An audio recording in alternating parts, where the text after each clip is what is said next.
Welcome to day one of the ladder challenge where we try to turn $10 into 10K in only 10 days, hitting 10 straight picks.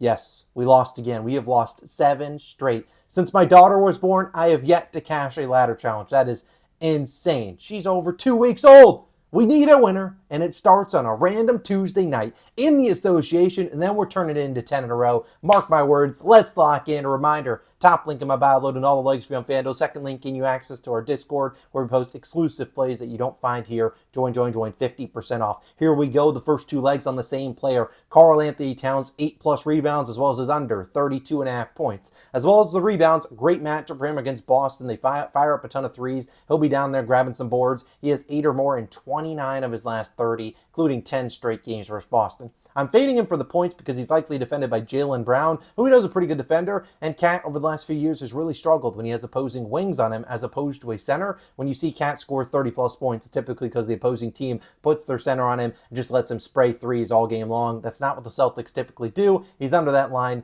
like I said, pretty consistently, 6 straight games versus Boston. He's only hit this over in 4 of his last 44 with Brunson active. But I do like 2 of his teammates, like Josh Hart's over 15+ points and rebounds. I know he's kind of a weird guy, but this is a guy that already hit this earlier this season versus Boston, and he only scored 2 points in that game. He had 14 rebounds, but again, Josh Hart's been really consistent, 15+ points and rebounds in 12 straight games without OG Anunoby, and this is a guy that likely gets defended by their center. Like I said, Jaylen Brown's like the guarding Cat. Neemias Queta, I believe their center, will probably go to Josh Hart. So Josh Hart's going to be begged to hit shots, to score. I think he has a good game. Give me his over 15+ points and rebounds. Next leg, Jalen Brunson, 25+ points and assists. In their first game this season, he easily cleared this line with 36 of them. That was him converting on only 5 of his 17 potential assists. He's absolutely crushed them, 25 or more in all 6 without Anunoby, 9 of his last 10 versus Boston. I'll trust Jalen Brunson, who's also coming off a down game. I like the upside in points, but I think it's a sneaky spot where he could get some assists as well. Hopefully not the Cat. We'll allow it if that's the case. And then the final leg, Jaylen Brown, 25+ points and assists. That's